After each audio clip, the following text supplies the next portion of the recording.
Bonjour à tous. D'abord, voilà, je vais vous remercier la filière pour cette invitation. Je suis très heureuse de venir ici pour vous partager la perspective de la Haute Autorité de Santé sur les données en vie réelle. Et en effet, c'est un sujet brûlant de plus en plus. Et voilà, moi, je vais vous transmettre aujourd'hui quelques messages de la Haute Autorité de Santé, comment on utilise les données en vie réelle, surtout dans l'évaluation des produits de santé, et qu'est-ce qu'on met en place concrètement à la HAS pour accompagner la collecte de ces données et l'optimisation de leur collecte. Alors, la Haute Autorité de Santé est une instance indépendante qui a pour une de ses missions d'évaluer différents types de produits de santé. Et pour conduire ces évaluations, elle s'adosse à des commissions qui ont une habitude depuis déjà longtemps d'utiliser des données en vie réelle à différents moments de la vie de ces produits de santé. Donc ça commence au moment de la recherche et développement, où il y a un besoin finalement qui se crée assez rapidement de pouvoir identifier de quelles données en vie réelle on pourrait avoir besoin tout au long du cycle de vie de ces produits de santé.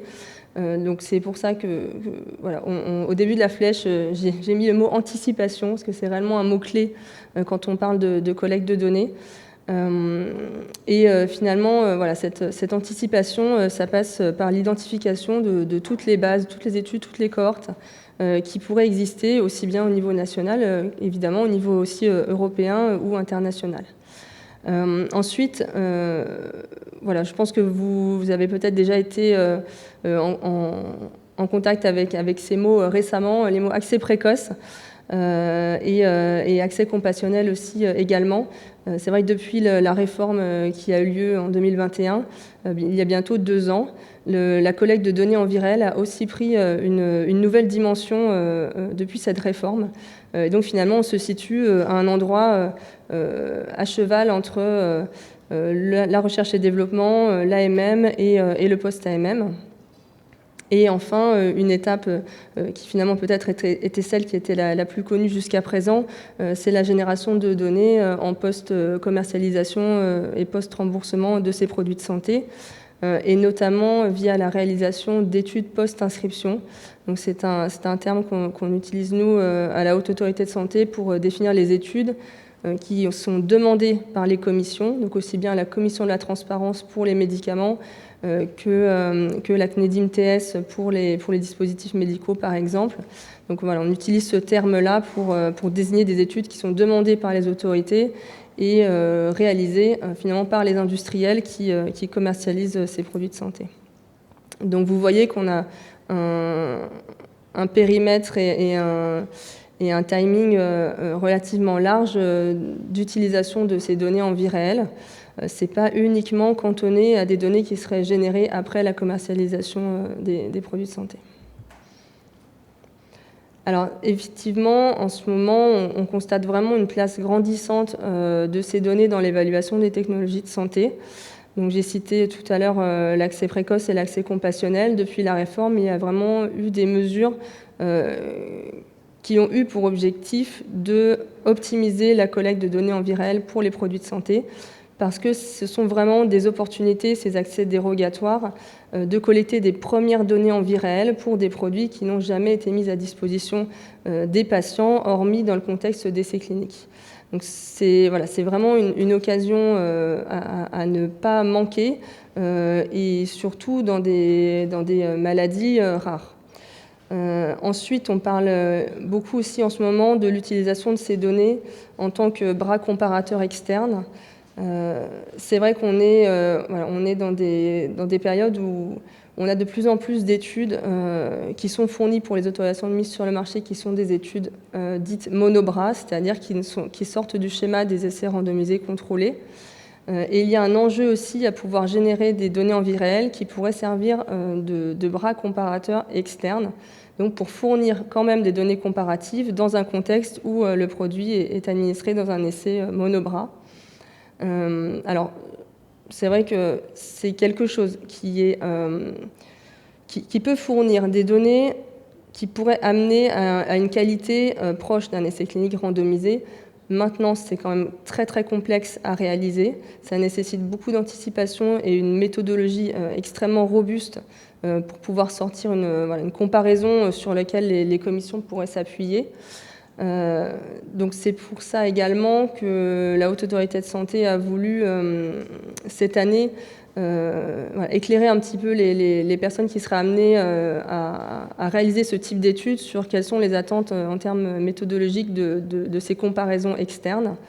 Vous avez un article auquel vous pourrez vous rapporter qui est paru dans le BMJ cette année. Et cet article revient aussi également sur d'autres designs d'essais cliniques, donc, qui sont des adaptations des essais cliniques randomisés tels qu'on les connaît classiquement, et qui sont susceptibles aussi d'utiliser des données en vie réelle de façon complète ou partielle. Par exemple, les essais pragmatiques. Donc voilà, il y a finalement un panorama de possibilités d'utilisation de ces données en vie réelle qui est assez large, et finalement, il ne faut pas oublier qu'on peut les utiliser même en phase de développement clinique, pour amener des éléments complémentaires à un développement clinique plus classique sur la base d'essais randomisés contrôlés. On peut amener des données complémentaires au moment de la demande d'accès au remboursement de ces produits, et notamment utiliser déjà des données en vie réelle. Également, effectivement, ces données en vie réelle peuvent aussi permettre en post-commercialisation, pour lever certaines incertitudes qui seraient pointées par les commissions, notamment des incertitudes qui sont liées à des développements accélérés avec une mise à disposition des produits sur la base d'essais cliniques de phase 2, par exemple. Voilà. J'ai laissé 3 petits points parce qu'évidemment, il y a d'autres situations aussi où on peut être amené auprès des commissions à discuter de ces données en vie réelle. Et je vais passer sur les raisons pour lesquelles on pourrait être amené en tant que HAS et commission à demander la mise en place de telles études.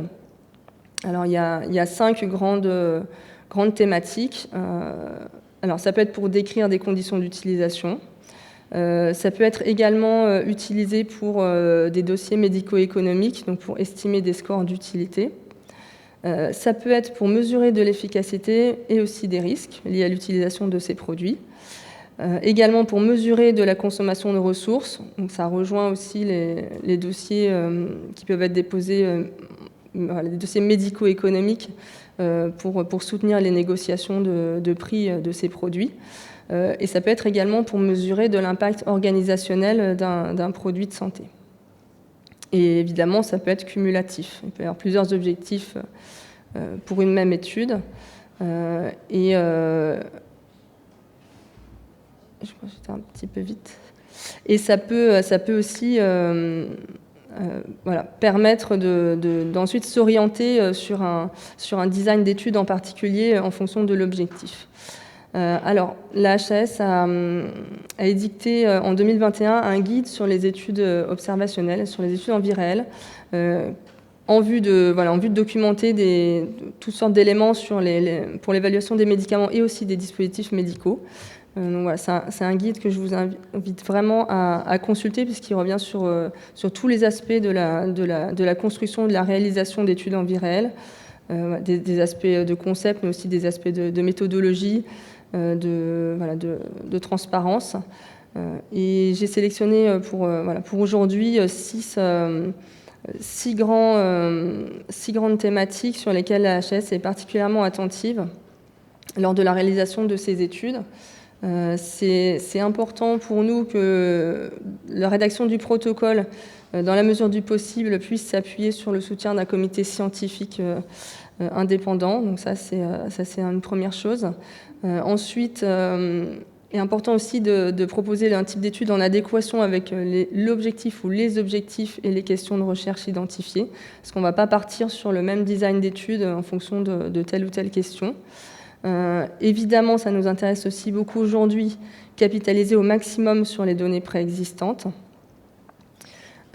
Quatrièmement, ça paraît évident, mais c'est toujours bien de le rappeler, collecter des données de qualité. Il y a des éléments à prendre en compte pour obtenir des données de qualité, parce que réaliser une étude en vie réelle qui ne serait pas de bonne qualité et qui est coûteuse, ça ne sert personne.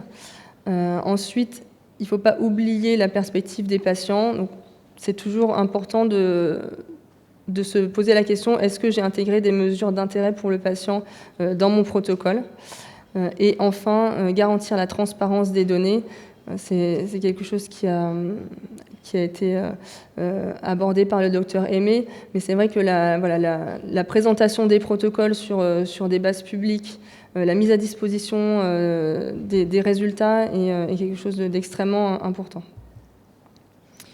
Alors pour faire un focus sur les données préexistantes, pourquoi c'est une préconisation forte de la Haute Autorité de Santé? Le gain principal qu'on y voit, c'est effectivement l'optimisation et la simplification de la collecte en limitant la duplication de saisie. C'est un enjeu de temps de prescripteurs qui est extrêmement prégnant en ce moment, et notamment aussi sur les accès précoces. Donc capitaliser sur des données qui sont déjà existantes ou sur une source de données qui est déjà connue des prescripteurs peut faire une réelle différence. Ensuite, il y a un enjeu aussi de délai.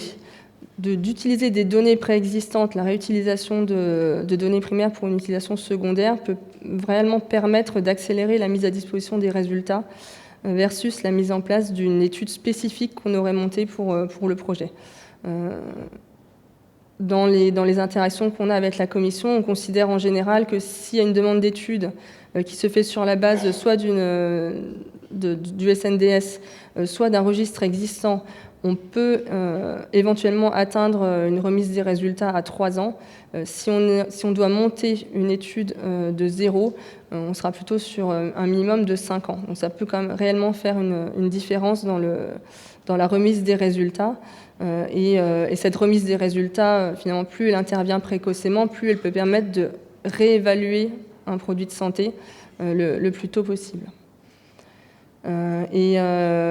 Troisième élément qui est intéressant dans la réutilisation de données existantes, c'est finalement tous les dispositifs qui sont autour pour faciliter la réutilisation de ces données à des fins de recherche ultérieures, et pas seulement pour répondre à la question de recherche initiale posée, et notamment aussi de faciliter les croisements et les appariements avec d'autres bases, que ce soit différents registres ou cohortes entre elles, ou appariemment avec des données du SNDS, ou avec des données d'entrepôts de données de santé hospitalières, par exemple.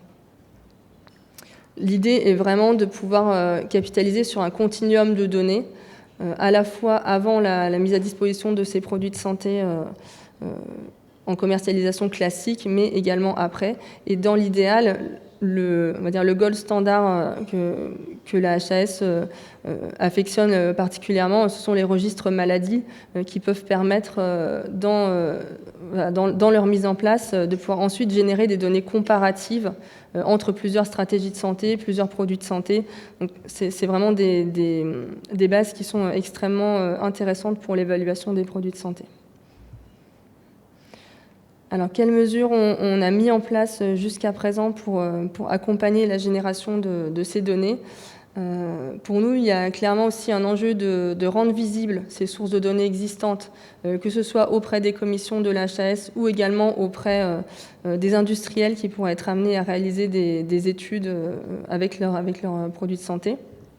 Donc pour cela, en 2022, on a lancé un appel à recensement des sources de données. À ce jour, on a une douzaine de sources qui sont référencées. Je vous ai mis quelques exemples. La BNDMR en fait partie, le registre français de la mucoviscidose. On a une étude aussi qui s'appelle Biopause. On a le registre de la maladie de Pompe. On commence à avoir des sources de données aussi en oncologie qui sont recensées. Par exemple, on a le registre Descartes qui collecte des données de patients traités avec des CAR T-cells pour des maladies hématologiques. C'est un projet qui est continu, c'est-à-dire que n'importe quel porteur de projet, académique ou privé, peut venir à la HAS faire recenser sa source de données. Il suffit juste de remplir un formulaire qui est en ligne sur le site. Donc j'encourage vraiment tous les porteurs de projets à se manifester auprès de la HAS pour se faire recenser.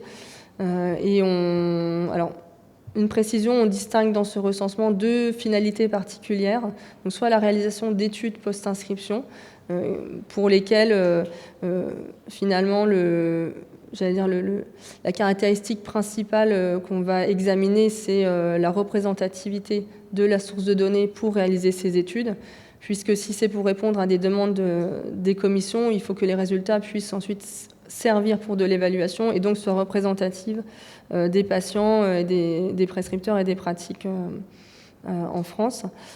Et l'autre finalité, c'est la collection de données aussi pour de l'accès précoce. Donc on est sur une autre perspective, puisque pour de l'accès précoce, c'est nécessaire d'avoir accès à l'exhaustivité des patients.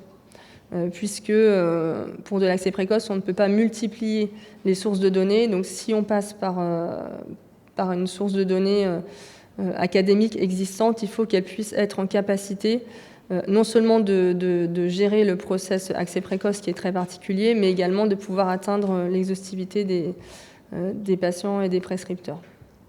Et ce qui est vraiment, pour l'instant, une des limites principales de beaucoup de bases, ça reste l'exhaustivité. Donc c'est pour ça qu'il y a certaines bases qui sont recensées uniquement pour des études post-inscription, parce qu'elles ont été en capacité de démontrer une représentativité, mais qu'elles n'atteignent pas l'exhaustivité recherchée pour de l'accès précoce. Alors en ce sens, finalement, dans les maladies rares, il y a des projets qui ont semblé extrêmement intéressants à l'HAS dès le départ. C'est notamment la collaboration avec la BNDMR sur le set de données minimum traitement. Parce qu'en fait, pour nous, cette source de données permettrait de remplir les différents objectifs que j'ai cités précédemment. C'est une source qui serait à la fois utilisable pour de l'accès précoce et également pour des études post-inscription. Et en effet, de passer par cet outil BAMARA, qui est déjà connu des filières, avec des données déjà pré-renseignées pour les patients dans le set de données minimales, j'allais dire déjà usuel, nous paraît vraiment pouvoir aboutir à une optimisation de la collecte de ces données. Et c'est pour ça qu'on a soutenu le projet dès le départ et on collabore avec la BNDMR, avec aussi la DGOS et la NSM sur ce projet. Et on est très actif en ce moment avec eux, surtout sur le sujet accès précoce, et on espère d'ici la fin de l'année pouvoir montrer des premiers résultats de collecte de données en accès précoce pour un médicament via la BNDMR. Et on se tient également toujours disponible pour accompagner tous les porteurs de projets, notamment académiques, des bases, des études, des cohortes, qui voudraient se lancer dans la réalisation d'études en virale en vue de l'évaluation de produits de santé ou même se lancer dans de l'accès précoce. Donc on sait que ce n'est pas forcément un chemin évident, donc on est disponible à la cellule en virale que je dirige pour les accompagner.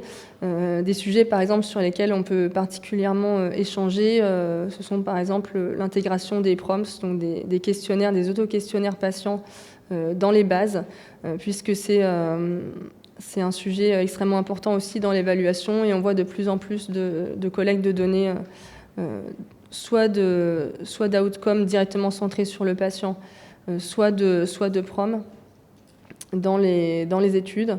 Donc on a à cœur que ce soit également quelque chose qui soit implémenté de plus en plus en routine dans les bases, justement après pour faciliter l'utilisation de ces bases pour des recherches sur les produits de santé.